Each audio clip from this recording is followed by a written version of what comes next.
Salut Harry. Donc, je vais t'accompagner un peu dans le retour de l'examen que tu as effectué l'année passée, en 2022. La section A et B a été assez bien réussie. C'est la section C où tu as éprouvé un peu de difficulté. Mais je vais quand même revenir avec toi sur la section A. Ici, on parlait de la coefficient de corrélation. Coefficient de corrélation, je ne sais pas si tu t'en rappelles, c'est quand il y a le nuage de points, puis on regarde. Là, je vais te montrer ça, là. Coefficient de corrélation. Corrélation linéaire. Je vais te montrer les images. J'espère qu'il y a une... Donc, c'est comme les nuages de points. Plus les nuages de points sont en ligne droite, plus la corrélation est forte. Donc, comme tu peux voir ici, là, la corrélation est forte. Ce qu'on te demandait, c'était de les classer en ordre du plus petit au plus grand. Puis tu as bien fait, tu as enlevé les petits moins, puis tu es allé c'était 2, 3, 1. C'est bien ça. C'était parfait. Donc, il risque d'en avoir une question comme ça à l'examen. Ici, tu as bien... ça ici, c'est moi qui l'ai fait. Tu l'as bien déterminé. Donc, tu savais que que ta parabole, pas ta parabole, excuse-moi, que ta pente était égale à 2, donc tu mets 2 sur 1, puis tu l'as inversé. Ça aurait pu être aussi, juste un petit rappel, là. Donc, ça aurait pu être 3 sur 4, tu l'inverses, ça devient moins 4 sur 3. Donc, tu l'inverses et tu changes de signe. Exactement ce que tu as fait ici, c'est parfait. Ici, tu avais une erreur. X, si on lit, Charles a 10 ans de plus que Raphaël, donc c'est vraiment X pour Charles, parce que Charles, c'est X, égale, le petit A ici égale 10 de plus, donc plus Y. Par la suite, tu traduis ici le triple de l'âge de X, donc le triple, c'est 3 fois X, augmenté plus l'âge de Raphaël égale 90. Donc, la réponse, c'était celui-ci. Donc, c'était pas bon celui-ci. Ici, c'est parfait. Comme tu as bien fait, tu as encerclé le chiffre le plus élevé. Comme c'est décroissant, ça signifie que la corrélation est positive et dans ce cas-ci, est forte.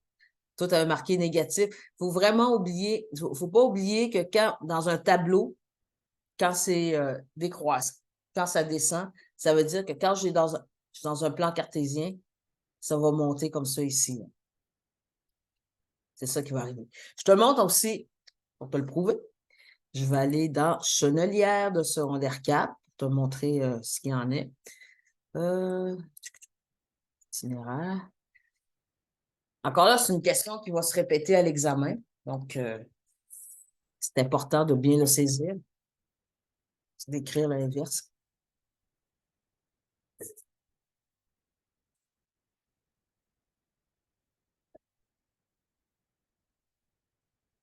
OK, donc j'ai mon tableau ici. Juste, je vais passer ça ici. Toutes les réponses. Donc, tu vois, ça descend. Puis regarde, si j'avais eu à aller placer ces données, si j'avais eu à placer ces données là ici, dans un plan cartésien, ben, j'aurais eu ça ici. Ça aurait été croissant, puis on pourrait dire faible. Je reviens. Donc, oui, c'est bien. C'est encerclé. C'est décroissant dans le tableau cartésien, dans le tableau à double entrée. Donc, en réalité, ça veut dire que c'est positif. Donc, c'est positif et fort parce que c'est quand même en ligne droite. Donc, ça te va? Ici, c'est parfait. Tu as utilisé le rapport, la loi du sinus. Donc, tu as bien vu, donc c'était 29 sur sinus de 29 sur sinus de 32 est égal à sinus de l'angle. Après ça, tu as fait sinus inverse. Puis comme c'était l'angle obtus, tu as fait 180 moins l'angle obtus, puis tu avais la réponse. Donc, c'est parfait. Ça encore, ça va être à mettre dans ton aide-mémoire éventuellement. Ici, c'est calculer la pente. So, Tu as ta formule, tu as appliqué ta formule, bingo, tu as la bonne réponse. Parfait. Section B. Section B, donc c'est le rapport trigonométrique dans un triangle rectangle. Tu as identifié ton hypoténuse, c'est parfait. Tu as identifié ton côté adjacent, excellent. Donc, tu savais que tu cherchais la mesure de l'angle, tu as fait cosinus inverse. Donc, je vais peut-être l'écrire dans ton cahier en ce moment, là. La mesure de l'angle va être égale à cosinus inverse de quoi? De adjacent, du côté adjacent sur l'hypoténuse.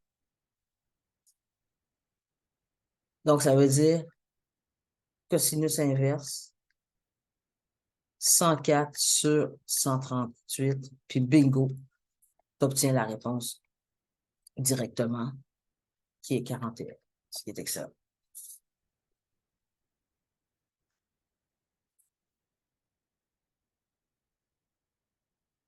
Fait que je t'inviterai à leur copier, c'est bien.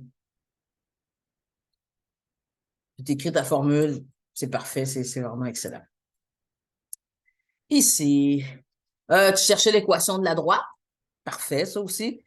Trouver l'équation de la droite. Tu connaissais la pente. Parfait, parfait. Ici, c'était de trouver la corrélation. Donc, parfait. Tu fais le rectangle. Puis, c'est quoi? C'est la mesure 1 moins la mesure du petit côté sur le grand côté. Ça t'a donné... je sais pas. Ouais. Donc, je sais pas qu'est-ce que ça t'a donné, mais en tout cas, c'est une calculatrice proche. Ah, ici, ma calculatrice. Donc, 1 moins, j'ouvre la parenthèse dans mon cas, là. 7 divisé par 10, 0,3. Donc, toi ici, tu n'as pas tout à fait... C'est vraiment, là, tu sais, tu prends ta calculatrice, tu fais 1 moins... Tu fais là en même temps, tu sais, fais là en même temps que moi, là. 1 moins, tu ouvres la parenthèse, 7 sur 10.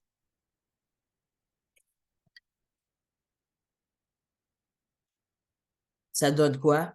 Ici, ça donne 0,3. Puis, c'est positif. Pourquoi? Parce que bon, ça...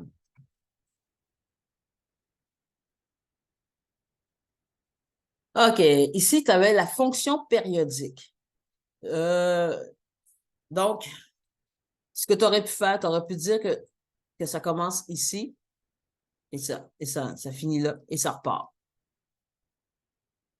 Fait que la période est égale à 50. Mais tu peux faire aussi, ça part ici à 40, ça finit à 90, ben, ça recommence à 90. Là, à ce moment-là, comme je l'ai écrit ici, 90 moins 40, ça aussi, ça donne 50. Puis oui, avec l'information que tu avais, c'est correct ce que tu as fait, mais c'est sûr que tu n'as pas trouvé la bonne réponse. C'est 180 moins 50, ça donne 130. Tu n'es pas capable de le lire. 130 moins 50, on continue. Ça donne 80. Ça donne 80. Donc, à 80, je monte. La réponse était 6. 6 km. Quelle est la distance? Bon, à l'entrée du 6. C'était 6 km. Donc, on dit ici, là, 80, tac,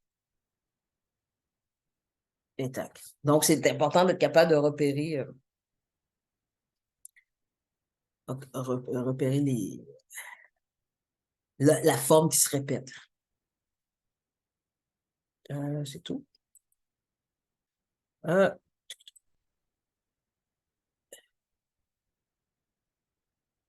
C'est la question 10.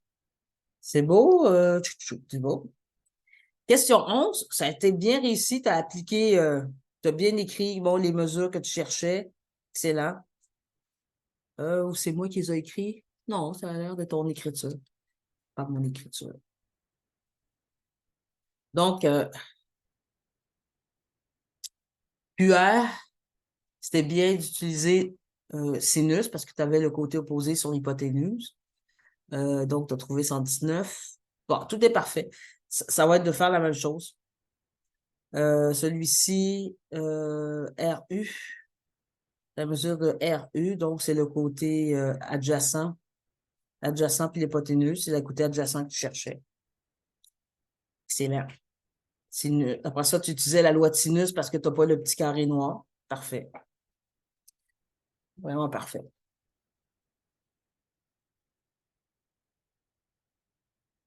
Puis au final, tu trouvais tangente, tu avais ta mesure. Au final, là, ça, tu utilisais tangente pour ici parce que tu avais le. Tout était parfait. Donc, ça va être de retravailler ça, de rappeler des angles. Ici, c'est bien ce que tu as fait. Tu as identifié que X était le nombre de billes acryliques. Tu as fait ton système d'équation. Tu as trouvé la valeur de X. Tu as trouvé la valeur de Y. Donc, c'est parfait, la valeur de X. La question est ici la question. Là. Mylène achète le bracelet représenté ci-dessous. Il est composé de 6 billes en acrylique et de 15 billes en bois. Quelle est la longueur du bracelet?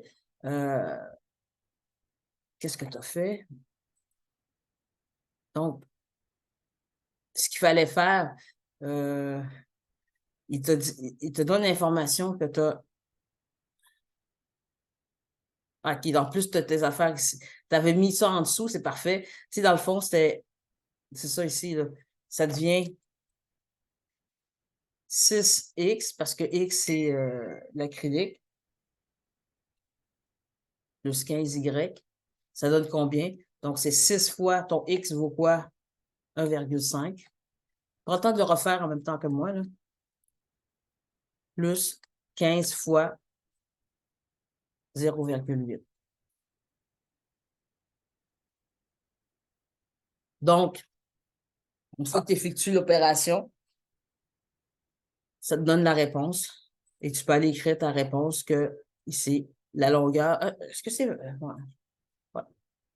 C'est pour ça que tu as perdu la longueur. Est-ce que tu l'as eu? On dirait que c'est moi qui ai écrit ça.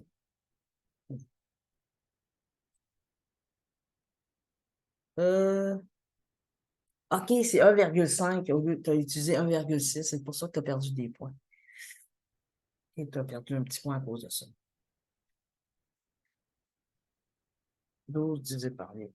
Ouais, c'est ça, c'est 1,5. Tu as écrire 1,6.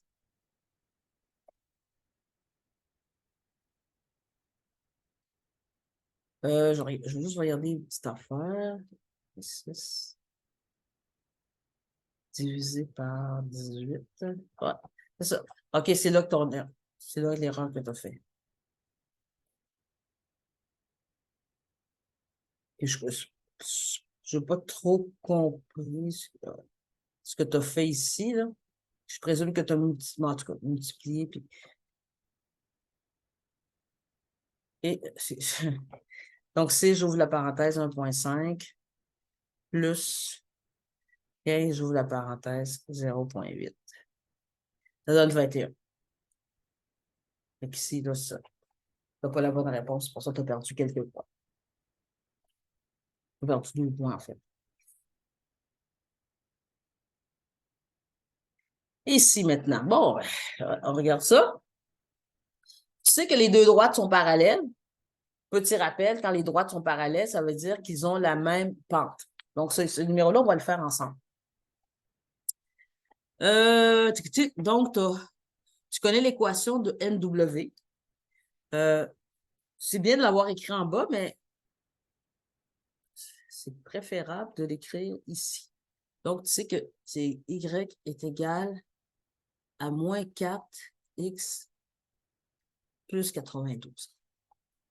Donc, puisque TQ est parallèle à NW, ils vont avoir la même pente. Donc, tu sais que ça va être Y égale à moins 4X plus B. Parce que tu ne l'as pas encore trouvé. Mais, tu peux trouver le paramètre B. Pourquoi? Tu connais le point 0,30.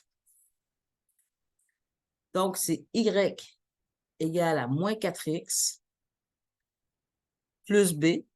Puis tu utilises le point T pour trouver ton b. Donc, ça, c'est x. Ici, c'est y. Donc, 30 est égal à moins 4 fois 0 plus b. Donc, 30 est égal, 4 fois 0, ça fait 0. 0 plus b, ben, il reste juste b. Donc, c'est y est égal à moins 4x plus 30. Okay. Donc, je vais l'écrire dans une autre couleur, là. Donc, maintenant, je sais que c'est y est égal à moins 4x plus 30. J'ai trouvé mon équation. Tu connais l'ordonnée de n. Donc, l'ordonnée de n, ça veut dire que x, tu ne le connais pas, mais y, tu le connais. Excuse-moi. On va l'écrire. Y, tu le connais, c'est 40.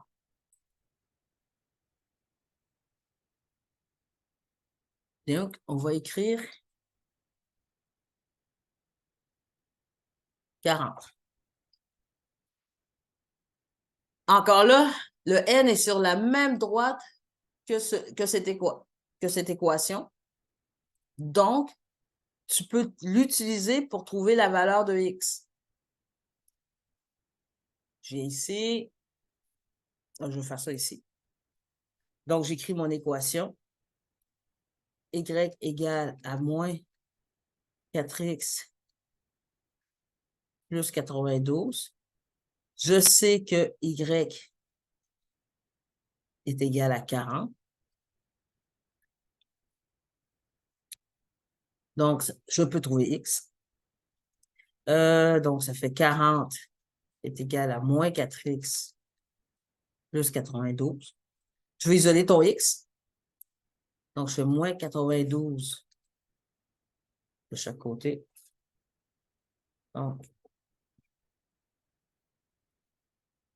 Donc je t'inviterai à le faire aussi. 40 moins 92, ça donne combien?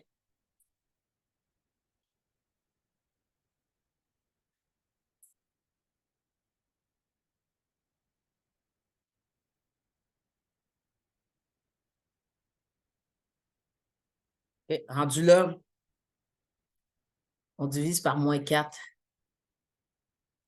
de chaque côté.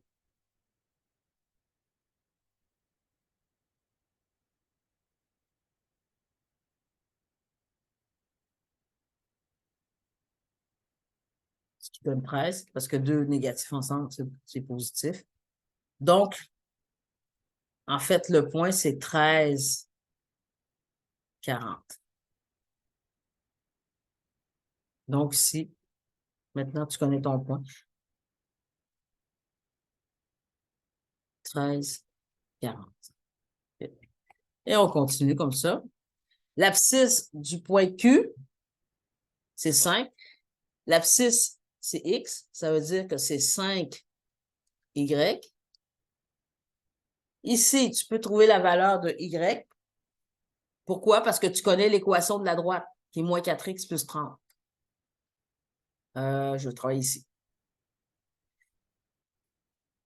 Donc, Y est égal à moins 4x plus 30. Tu sais que X est égal à 5. Donc, 36. Ce qu'on fait, on remplace X par 5. Donc, ça veut dire moins 4. Je remplace X par 5 plus 30. Donc, ça fait Y. Moins 4 fois 5, ça fait moins 20. Plus 30. Donc, Y est égal moins 30, moins 20 plus 30. Ça donne 10. Ça veut dire que le point est 5, 10. Je pense que ça s'en vient. Donc, si, encore là, je vais changer de couleur. Toi, tu peux effacer, hein? 5, 10.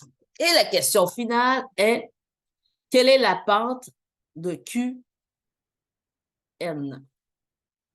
Donc, je vais te laisser le calculer. Pour trouver la pente, c'est Y2 moins Y1 sur X2 moins X1.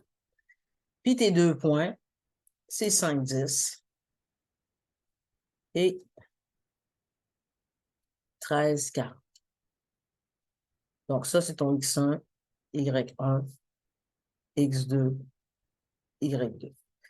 Puis, tu l'as fait ici, quel numéro?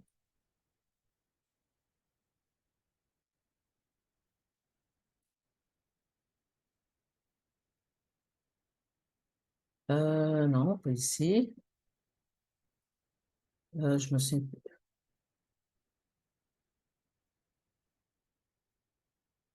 C'est moi qui. Attends un peu. Ouais, excuse-moi, je suis trop loin. Je suis pas allé assez loin.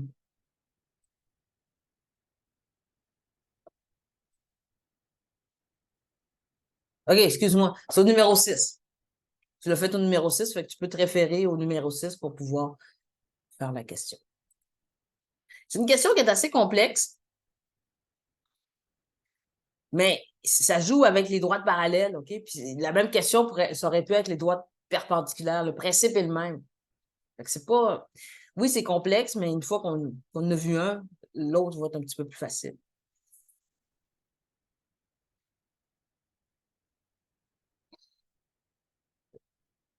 Le numéro 15, on va s'asseoir ensemble pour le regarder.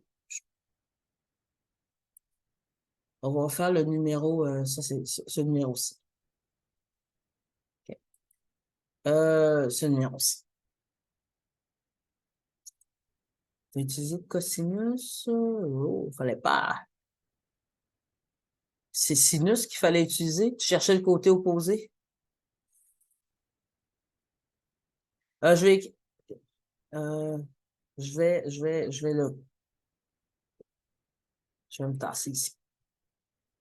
OK. Oui, tu as utilisé cosinus, mais c'est sinus qu'il faut utiliser.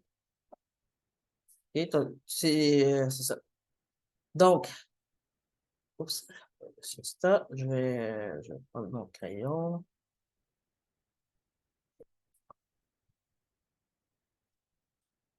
Donc, LP, la mesure de LP. Donc, ça va être sinus de l'angle qui est égal au côté opposé sur l'hypoténuse. Donc, sinus de 30 degrés est égal. Le côté opposé, tu ne le connais pas. Ton hypoténuse, c'est 56. Donc, tu le mets sur 1, tu le multiplies à l'inverse. Et tu divises par 1. Donc, sinus de 30 multiplié par 56. Assure-toi ce que ta calculatrice est en degrés. Hein. Tu dois peser sur la touche DRG. Je ne sais pas si tu la vois, là. Je vais mettre mon doigt dessus. Cette touche-là, là. DRG. Tu touches dessus jusqu'à temps que DEG apparaît. Tic, tic, tic. Donc, je te laisse faire le calcul, OK? Vérifie si ça va bien, là. C'est supposé te donner 13. Non, pas 13. Je vais le faire. Sinus, pas 30. Sinus 30 fois 56. 28. Excuse-moi. Donc, sinus, le côté. Ah, attends. 28.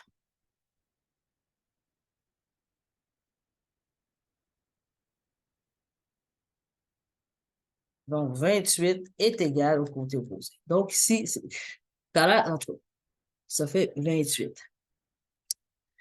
La mesure du côté KL. Je vois que tu as utilisé.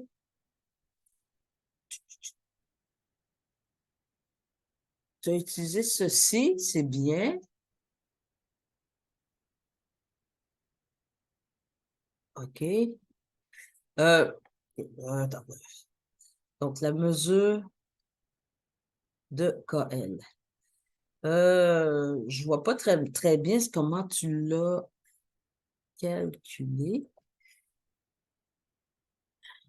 En tout cas, tu savais qu'il fallait utiliser la distance entre deux points.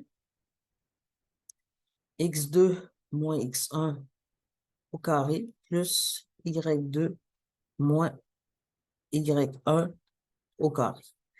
Donc, moi, je présume que ça, c'est X2, Y2, X1, Y1. Donc, D va être égal. C'est très mal écrit, j'en conviens.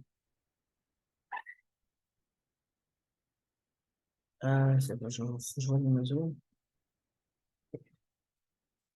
Donc, X2 moins X1, donc 110 moins 158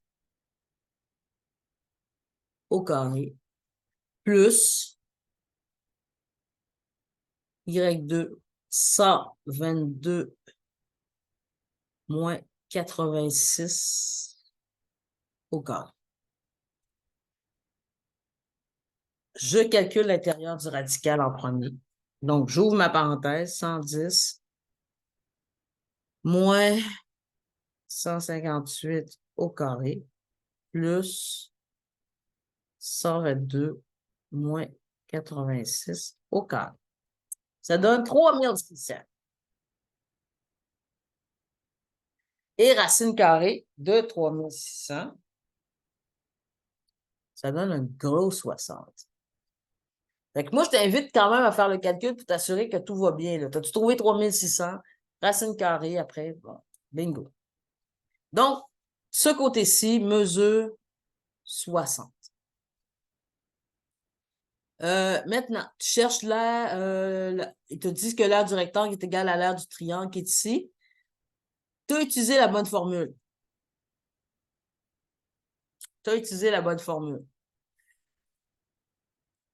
OK, ton D, c'est parfait, sauf que ton D va être égal à 60 plus quoi?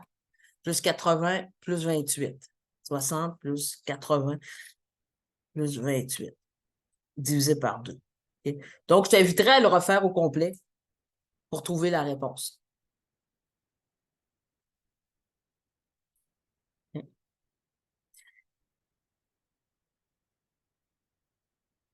Donc,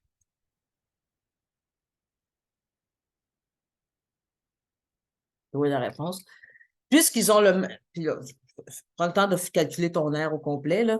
Puis n'oublie pas, tu calcules l'intérieur du radical en premier. Après, tu fais racine carrée. La formule que tu as ici, c'est la formule de Héron, est parfaite. Ton A, c'est 60, ton B, c'est 80, ton C, c'est D. Tu vas trouver l'aire, je ne sais plus ce que ça donne. Là.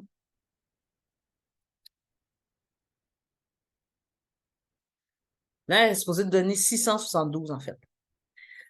Puisque les deux, le triangle et le carré ont le même aire, donc l'aire d'un carré, c'est base fois hauteur. Donc, c'est quoi là?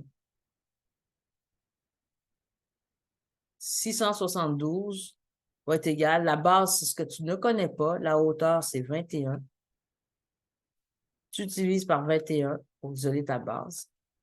Ça te donne 32. Donc, c'est la preuve qu'il fallait faire. Fait que c'était bien parti, mais c'est ça. Je vais arrêter là. Comme je te dis, le numéro 15, on va le faire ensemble. Je vais m'asseoir avec toi pour le faire. J'ai sauté un numéro parce que tu l'avais eu comme il faut. Là. Puis ce numéro-là aussi, on va en reparler ensemble. Je sais que c'est long ce qu'on a fait, mais en tout cas, c'est cela. Fait que c'est beau. Ciao. C'est fini.